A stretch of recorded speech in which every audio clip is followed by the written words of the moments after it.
Yung ang issue nito ay ito siya oh.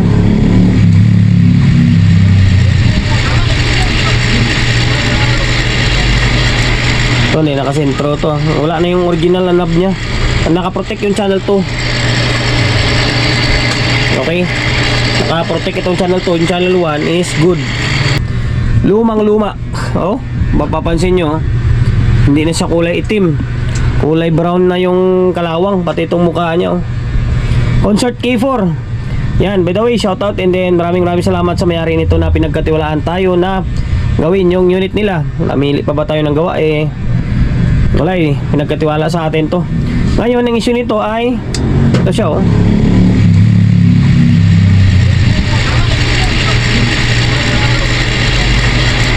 Ito hindi nakasentro to. Wala na yung original na knob nya. Nakaprotect yung channel 2. Okay. Nakaprotect itong channel 2. Yung channel 1 is good. Maring good. Kumbaga hindi na siya naka-indicate na protect. Ito kasi nakaprotect talaga siya oh. Ngayon, ano pa ba gagawin natin dito? Kundi kalasin na to. Ito yung tipong pag binaklas mo eh patititanaw ka. Grabe naman to. Pero sige lang try natin yung best natin dito. Ngayon tanggalin ko yung takip. Nakalas ko na yung channel 2. May napansin tayo. Ito sunog pala ito. Although parang 10 ohms lang naman yata ito.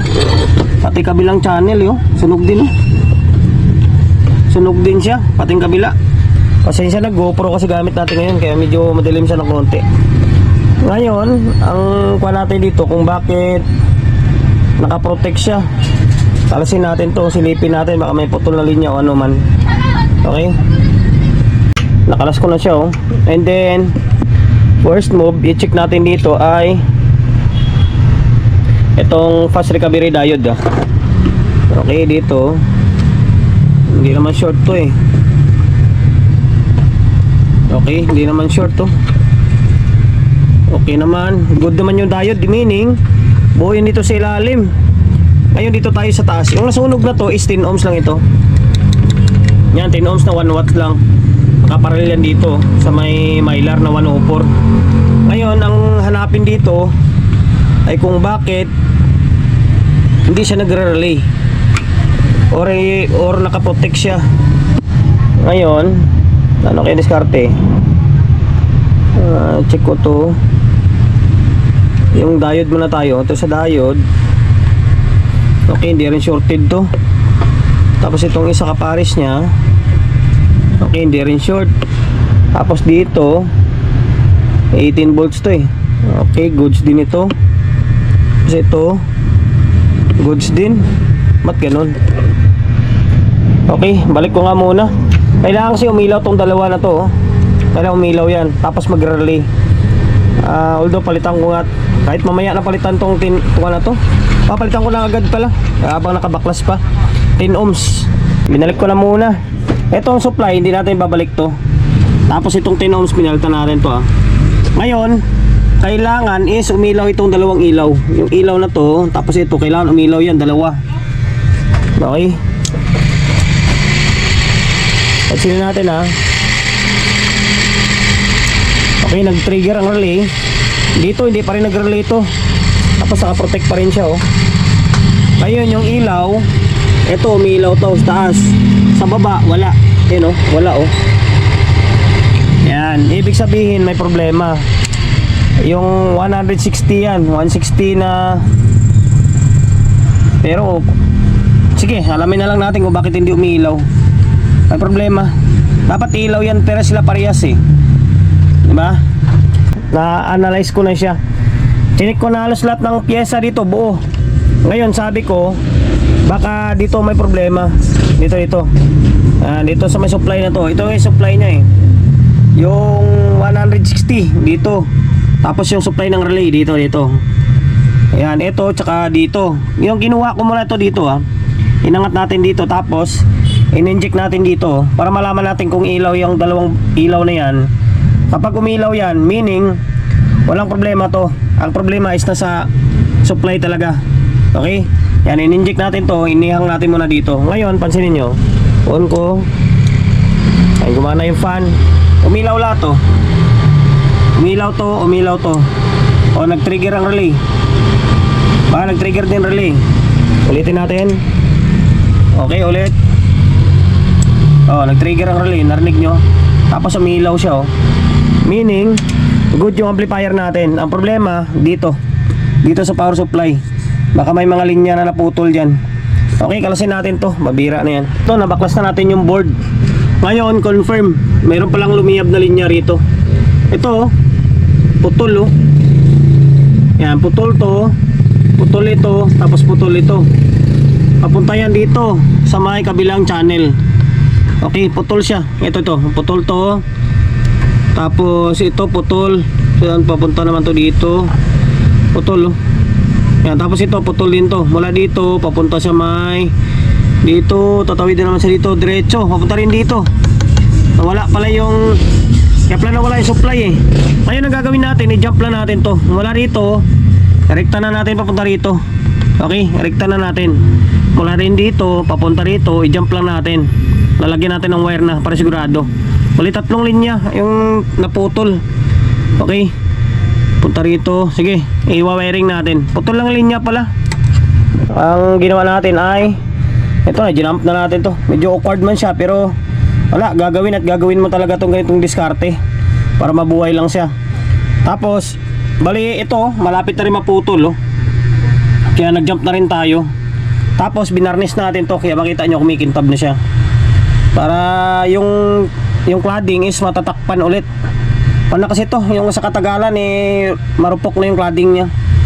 Okay, sana gumana na to. Balik natin. Yan lang, ginamp lang naman natin eh. Kung saan yung linya, idudugtong nyo lang. Basta kung saan nyo kaputol, doon nyo rin dudugtong. Baka mamaya mali yung pagdugtungan nyo, delikado. Okay, ayan na. Ayun, balik natin. Naibalik na natin yung power supply natin. Mamaya na natin linisan to. Mapapansin nyo, may kuwan pa ng butiki, oh. Skeleton ng butiki. Disgrasya siguro yung butiki dyan. Baka siguro lumiyap to, nag-ground siguro yung butiki. Kaya siguro nalasunog ng linya. Pilit pinag-connect sa may butiki, no? Hindi, ngayon ito lang muna ikakabit natin. Ito lang supply na to para sa may relay lang. And then para dito sa ilaw, oh. Tingnan natin kung ilaw silang dalawa na. Sana maging okay na. Okay, switch on natin. Okay, ayun, meron na, oh. Umiilaw na siya, umiilaw. Tapos dito, umiilaw rin to parehas, oh. Ayan, maring linya lang talaga yung lumiyab. Ngayon, linisan ko muna ito. Sabay balik natin yung board. Ayan, tornilyo na lang. Mamaya ko na i-compressor to. Or linisan ng todo kapag tapos na yung video natin. And then, itong 10 ohms, napalitan natin 10 ohms yung isa kanina. Para sa may subil to eh. Iikon ko muna to. Palitan ko itong mamaya isa, oh. Okay. Ngayon, pansinin nyo. O natin.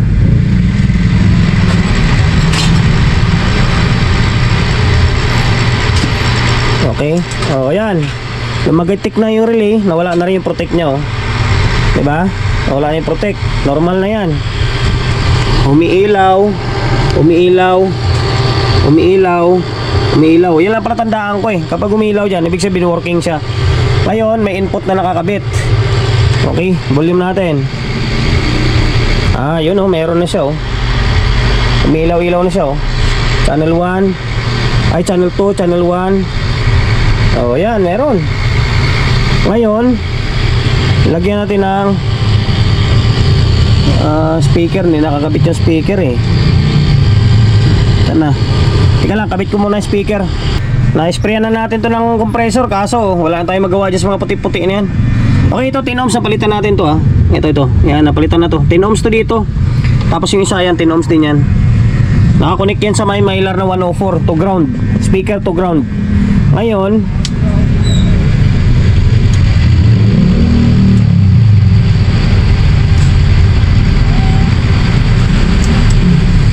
okay, speaker natin, audio input. Ayun, channel 1. Ayun, oh. Channel 2. Ayun, oh. Naka-copyright tayo, oh. Okay na. Okay. Yan lang, hanggang dito na lang. Sana nakapagbigay idea tayo. Nakala ko kanina medyo malala. Pero marami na ako na-encounter ganito, kaya alam ko pupuntahan ko kanina nung na-check ko na agad yung na-check ko na yung mga parts sa my board. Kaya sunod na pinuntahan ko is voltahe. Kasi ka-design lang ng yung mga insibinta na kadalasan lumiliyab yung ilalim nila. Okay? Hanggang dito na lang. Sana nakapagbigay idea tayo sa mga kapwa natin technician na mga bago-baguhan lang siyempre. Sa mga master o sa mga veterano, wala na, very basic na lang sa kanila ito kung paano gawin yung ganitong klaseng unit. Concert na basta key series tapos naka-protect, maaring ang problema is nasa yung mga voltahe lumiyab. Okay, sana parehas tayo ng trouble. And then dahil lumabot ka sa part ng video natin ito at hindi ka pa rin nakapag-subscribe, subscribe ng YouTube channel natin kasi nga goal ko ngayong taon is 100k subscriber sana. 100k subscriber, makakamit ko yun sa tulong nyo. Okay? Kung hindi ka pa nakapag-subscribe, subscribe ka, pindutin mo yung bell button sa gilid, select mo yung all. Yan, kapag napindot mo na yan, manonotified ka kapag meron tayong bagong upload na video. Nag-upload tayo ng video isang beses, dalawang beses kada araw. Okay? God bless and then peace sa atin lahat.